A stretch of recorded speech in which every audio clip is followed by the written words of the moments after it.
Good morning. So how long have you been living here? West Baltimore? My whole life. Okay, gotcha. Yeah. Born and raised, and I'm now 35. Okay.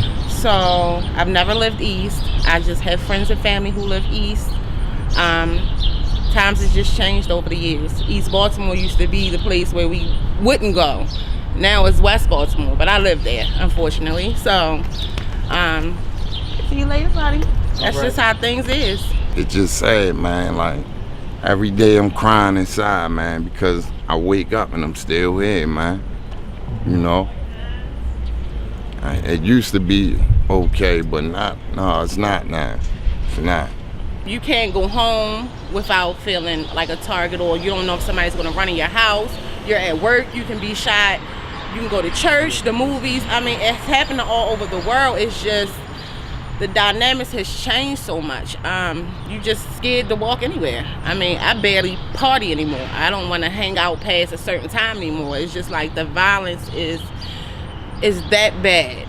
There are cameras around here, but people don't care. I've seen this guy rob right here in front of me. The customer went out of the door, and this guy, he just opened the door for him and put a gun on his head.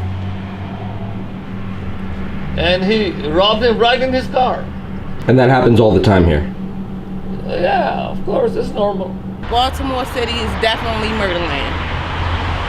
Definitely murderland. Murderland. Yes. It's a strong Be statement. more. Yes, murderland. It's contracts out here for less than nothing to kill somebody for $100. The statement is definitely true. I got my gun permit 8 years ago. And you really have to feel some type of way that you have to be armed to live in Baltimore City. Granted, mine is legal. It's just sad that it's come to this. I feel as though nobody cares about this section of the community. These kinds of things don't happen in other areas such as Canton, Fells, they don't happen. But in these areas where nobody cares, where we can make the loudest complaints that we can possibly make and still not get any resolution, I feel that they don't care about the area here. They're not concerned about us. If you love Baltimore, like so many people on Twitter, I've seen pictures of Inner Harbor. Baltimore is not just Inner Harbor. Baltimore is everything you see around you. It's the people, it's the culture, but it's also the blight. It's also the corruption. It's also, it's over and over and over of the same people getting elected, promising to do the next thing, but it never happens. Elijah Cummings, he's been there for 25 years. 25 years. He allocates $4.6 billion for illegal immigrants, but he hasn't donated any money right for North Avenue, Gold Street, West Bruce Baltimore. Street, West Baltimore. Where has East he been Baltimore. at? It's drugs infested. It's homeless people right there in West Baltimore, 2 blocks from his district. He don't come there every day. He does. I haven't seen Elijah Cummings in 10 years right up and down North Avenue. The last time he been there was when the riots from Freddie Gray.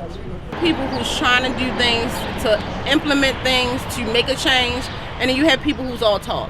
Right now, to me, everything is talk. I'm not seeing anything into motion far as getting these guns off the street, getting these kids who's out here, like it's summertime, no summer camps, no basketball leagues, nothing for these kids to do. So they don't have anything to do but run around Baltimore City and cause trouble. How do you feel about the president's comments? Me personally, I want him to say things like that because it's true. There's been a lot in the news lately about Baltimore. The president's been tweeting. Some folks in Congress have been saying a lot about it. What do you think about the coverage? What do you think about what's being said? It's sad, but it's true. Do you think the president was right or wrong to highlight it? Well, I don't want to make a comment on the president, but I mean, he has a point. Because crime is very high, and something has to be done.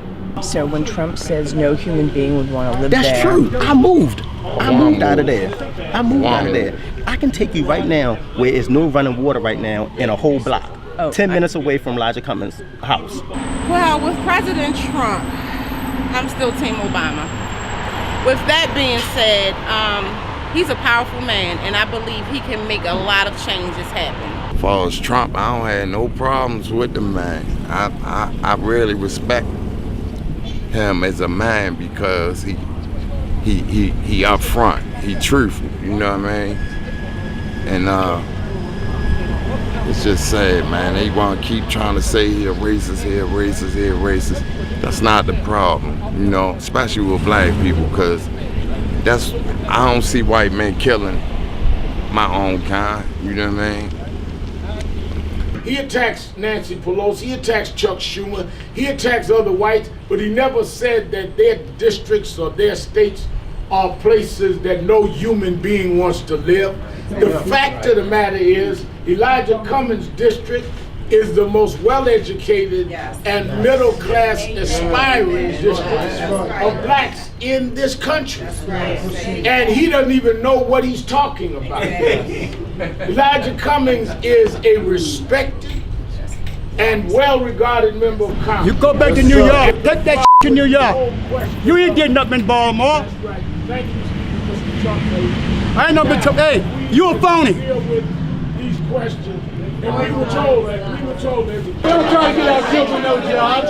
Our schools are failing us. Where are you when our schools are failing? You're just a hustler out of town and go back where you came from. Why don't you go back where you came from? I live here and I was born here, sir. I pray for my city every day. I pray for myself, my family, my friends, because it can be a better Baltimore. Right now, I wouldn't even visit here if I didn't live here. But when is it going to stop? When is somebody going to get a hold of what's going on in this city?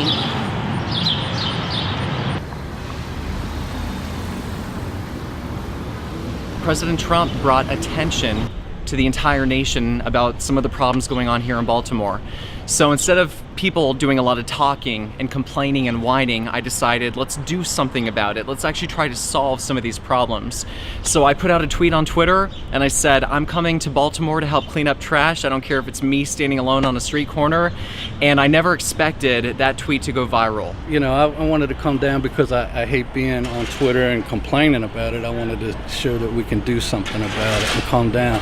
A lot of people need to just come down from the suburbs and help instead of, you know, thinking they know what's going on. They need to come down and see it for themselves, really.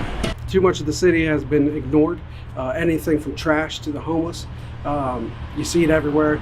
And people drive by instead of stopping and helping. So that's why I'm here to help. So how did you hear about it? How to hear about it? Yeah. Well, I help with the homeless normally, but I saw Scott's message on Twitter saying he was coming out. He's putting his actions where his mouth is, and that's what we need. I never expected people to be here today, not only from West Baltimore and Maryland, but also Pennsylvania, Ohio, Texas, Florida, New Hampshire, Utah. The nation came together out of an act of love to help us today in this Baltimore cleanup. We've had, I want to say, 200 volunteers come out because we started at 8 a.m. and now it's getting on, I think, 7 p.m. And it's been a steady flow, literally, throughout the entire day. We had to order 3 30-yard, 3-ton dumpsters. All 3 of them were packed to the brim.